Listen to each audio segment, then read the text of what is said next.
کو آج مسلمان چھوڑ چکے ہیں۔ کوئی بھی شخص قرآن مجید کی تلاوت اس لیے نہیں کرتا کہ وہ اپنی زندگی کی بیماریوں کا علاج کر لے۔ سر درد ہوگی پیناڈول لے لے گا، پیٹ میں درد ہے کوئی کیپسول لے لے گا، لیکن قرآن نہیں پڑھتا۔ بقصد الاستشفاء بھی، جب تک شفا کی غرض سے نہیں پڑھو گے نہ تمہاری روحانی بیماریاں ختم ہوں گی نہ جسمانی بیماریاں ختم ہوں گی۔ سب سے بڑا ہاسپٹل دنیا میں ہو لیکن تمہیں شفا نہیں دے سکتا، لیکن جو شفا اللہ نے قرآن میں رکھی ہے اس سے بڑی کوئی شفا ہی نہیں ہے۔ وَنُنَزِّلُ مِنَ الْقُرْآنِ مَا هُوَ شِفَاءٌ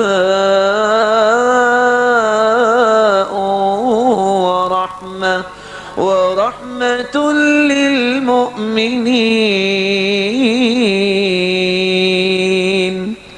مسلمانوں ہم نے شفا بھی اس کو بنا کے نازل کیا ہے اور شفا کے ساتھ اللہ کی رحمت بھی ہے۔ اللہ ہمیں اس بات پہ یقین نصیب فرمائے۔ قُلْ هُوَ لِلَّذِينَ آمَنُوا هُدًى وَشِفَاءٌ۔ ہدایت چاہتے ہو قرآن پڑھو اور شفا چاہتے ہو قرآن پڑھو۔ اس لیے علی رضی اللہ تعالیٰ عنہ فرماتے ہیں، اللہ کے رسول صلی اللہ علیہ وسلم نے فرمایا خیر الدواء القرآن، سب سے بہترین دوائی علاج قرآن مجید ہے۔ آپ صلی اللہ علیہ وسلم اپنے گھر تشریف لائے، عائشہ رضی اللہ تعالی عنہ کے پاس ایک عورت بیٹھی ہے، وہی تعالجھا، علاج کر رہی ہے۔ آپ صلی اللہ علیہ وسلم فرمانے لگے عالجیہا بکتاب اللہ، اگر علاج کرنا ہی چاہتی ہو تو عائشہ علاج میں بتا دیتا ہوں، کر تم لو، اس کا علاج اللہ کی کتاب سے کرو۔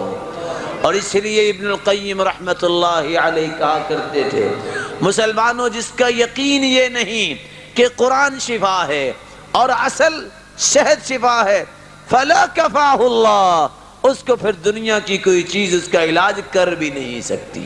اگر بچھو کا ڈسا ہوا 7 مرتبہ فاتحہ پڑھ کے صحیح بخاری کی روایت کے مطابق پھونکا جائے کأنما نشط من عقال، ایسے جیسے گرہ باندھی ہے وہ کھل سکتی ہے۔